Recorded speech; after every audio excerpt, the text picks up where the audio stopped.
world's strangest mysteries and see what we find out from the comfort of our own rooms of living.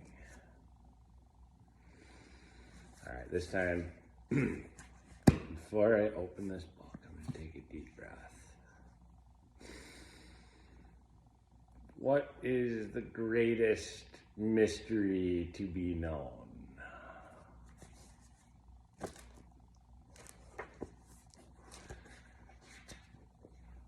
The ghost ship Orang Medan, spelled Medan, so it could be Medan or Medan, I'm not sure.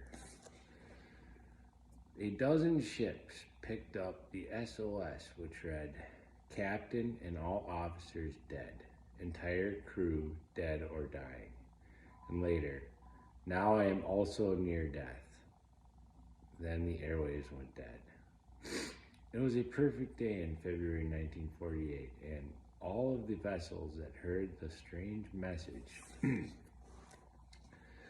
only one was able to identify the ship in trouble and pinpoint her position. The ship was named as the Dutch freighter Orang Medan, bound for the Jakarta, Indonesia, through the Malacca Strait. Within 3 hours, the first rescue vessel was alongside the Orang Medan. A crewman said later, sharks were surging around the hull, and it looked like every shark in the Bay of Bengal had homed in on her, knowing there was death aboard.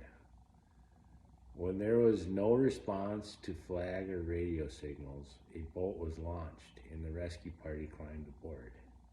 They found all the ship's officers massed in the chart room as if the skipper had called them to a council of war against some unknown disaster. All had died there.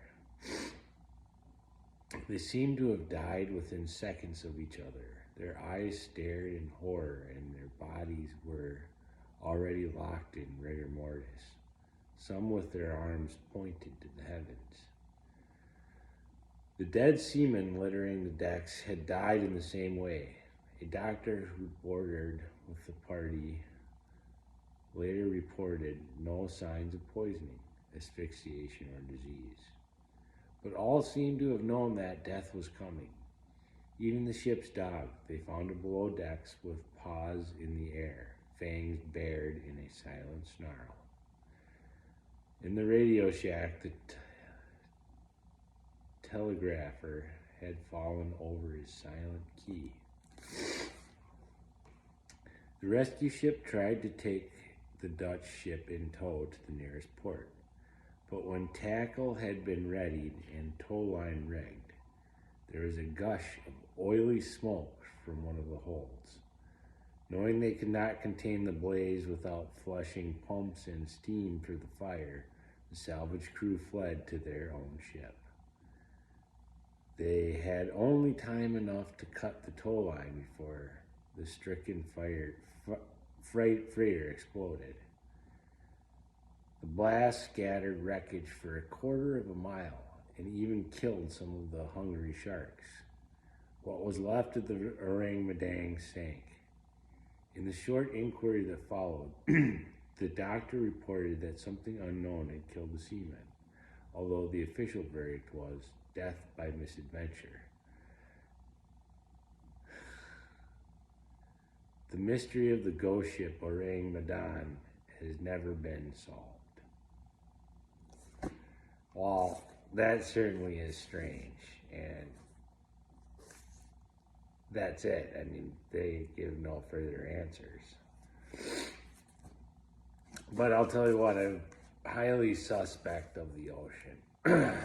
It seems like an alien world to me. All right, let's do another one. All right, how about something interesting?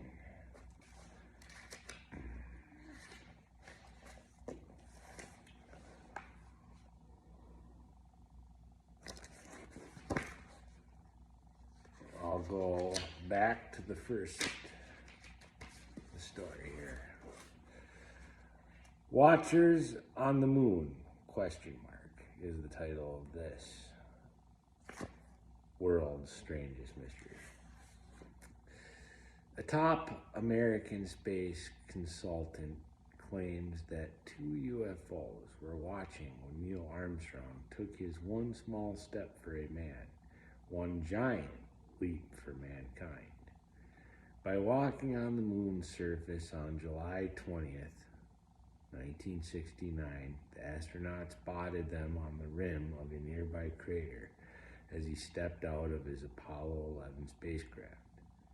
According to Maurice Chatelain, who had left the National Aeronautics and Space Administration team by the time he made the claim in September 1979.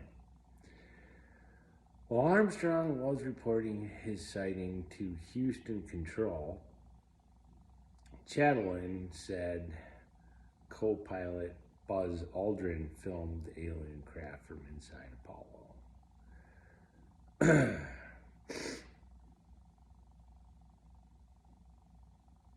But allegedly, NASA ordered a cover-up of the. But alleged Chatelain said NASA ordered a cover-up of the incident. Mission controllers blacked out Armstrong's radio report from worldwide broadcasts of the historic event for security reasons. NASA dismissed the story as absolutely ridiculous. Chief spokesman John McClay said, "The only breaks in transmission from Apollo 11 occurred when it was on the other side of the moon. The only conversations we have never made public were private talks between the astronauts and doctors."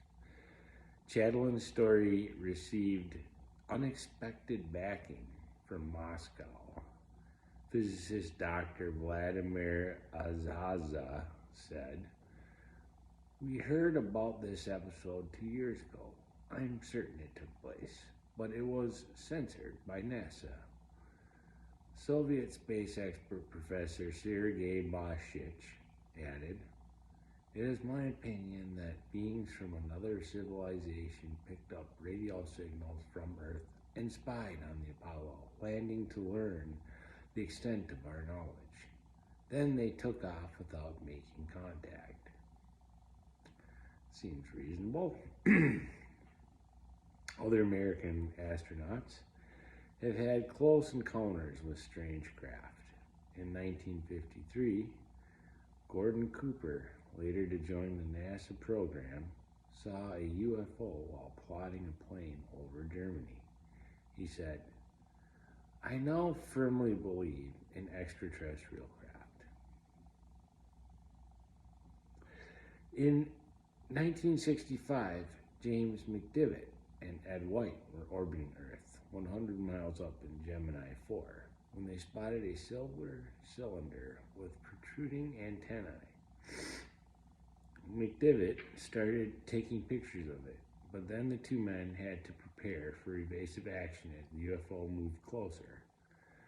Just when a collision seemed inevitable, the curious craft vanished. Mission Control at Houston dismissed the shape as one of Gemini's booster rockets in orbit alongside the ship. But McDevitt said it was in the wrong place at the wrong time for that.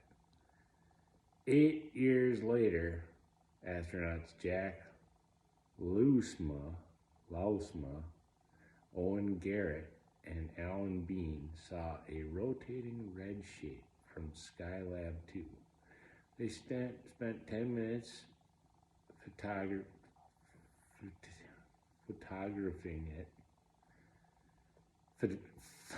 photographing it 270 miles above Earth. Again, NASA denied that the shining capsule was another spacecraft. Gordon Cooper said NASA and the government know very well that intelligent beings from other planets regularly visit our world to enter into discreet contact and observe us. They have an enormous amount of evidence, but have kept quiet in order not to alarm people. Oh, there you go. NASA knows we're a zoo too. I think it's funny how the astronauts dispute NASA's official story. This book, I want to say, is not written by one person. It's actually a collection of stories taken from other books, chopped up, and put into this book, which is actually kind of a reference book. I'm not sure if it's a reference, but it might be categorized as that. It says acknowledgments. The publishers wish to thank the following for their kind permission to reproduce the pictures used in this book. Okay. Well, they reused pictures.